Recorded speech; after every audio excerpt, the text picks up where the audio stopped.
Hey guys, it's Igor with CATuned.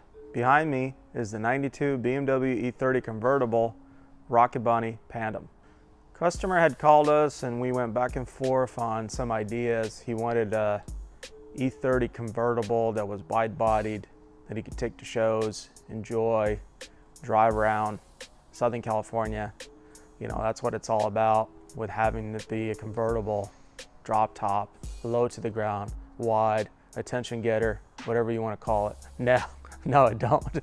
There's a lot of hate, a lot of discriminatory things, you know, a lot of likes too. I mean, it's either too wide, why would you cut up a car, why would you do it in that color, you should be burned at the stake, you know, a lot of stuff. There's also a lot of likes, how did you do this, how did you do that, you know, it comes with the territory. We went back and forth on the colors quite a few times, thinking about what would look good, what would be attention grabbing, and what would be receptive, and what hasn't been done really, because so many E30s out there. You want something that's going to stand out, especially on a big build like this. And eventually the customer actually came up and said, why don't we do Grigio Medio? And there was a picture of a car on the internet. I think it was an F-Series BMW that had it, and it looked really cool. So with that, we went with all the Ferrari colors, you know, the outside being Ferrari gray, interior being Ferrari, and the red top. It all just ties together. Hardest part has to be the right-hand drive conversion. Going from a right-hand drive car to a left-hand drive car is a lot easier. You're just moving things over. Doing it the other way around, you have to fabricate parts, you have to install pieces, you have to find all the pieces, and we don't have very many right-hand drive cars over here, so it took an abundance amount of work and effort. So with cutting the car up, I mean, obviously with a convertible it's a little different. On the sides it goes lower, so the kit has to be modified a bit. And to get all the pieces to fit as well as we did, it took a little bit of effort. Cutting the car up, you're exposing the interior and parts of it, so we had to enclose all that and not just leave it to the elements where water and everything else can get into it. No duct tape, not whatsoever. I mean, we did it the right way. We pre-drilled all the holes, did, you know, rib nuts with nice stainless hardware. I mean, you know, we did the felting all around the kit, so it ties everything together. My favorite part of the build, hard to say. There's so many nice things about it. The interior is probably one of my favorites. It's just, the color pops, and it's when you're driving it, it feels great. So with the suspension, we went with Airlift Performance struts, airbags.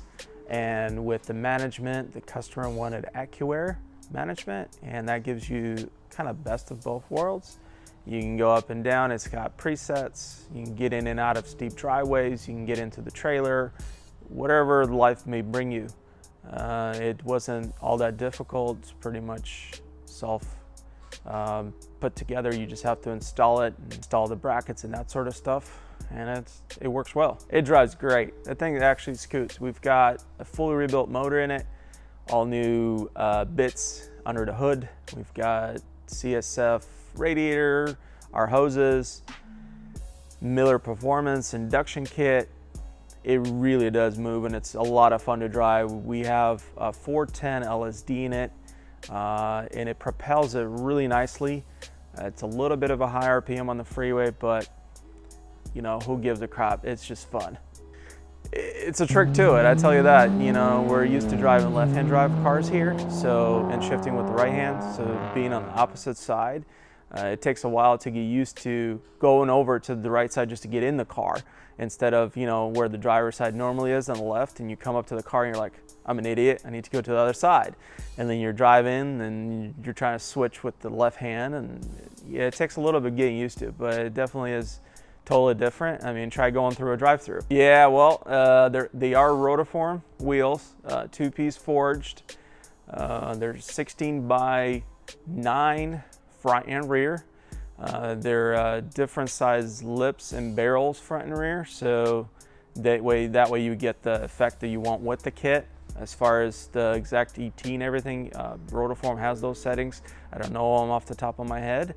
Tires are Toyo R888s, so you get plenty of stickiness with that, and they're just phenomenal. SEMA was great. We ended up taking the E30 there. We entered it into the Battle of the Builders with SEMA, and we got into the top 40 with the car, which is a phenomenal feat for us. We've done it last year, and we were honored to be accepted into that category this year. We did well with the car, what we expected. There's not too many BMWs or E30s for that matter at SEMA shows, so for it to be accepted and then judged and then to get into the top 40 is amazing. Super happy. Next to the car, it goes back to Southern California, to its owner, so he can enjoy it and take it to more shows. Probably do a couple more things on it aesthetically, but it's pretty much perfect the way it is. So thanks for watching. Comment below, let us know what you think. We've got a lot more builds coming up. We want to share them with you. We want to hear from you. We've got the full write-up on our blog, and that's at blog.CATuned.com. You can get most of the parts on our website at CATuned.com. Comment below, subscribe. See you next time.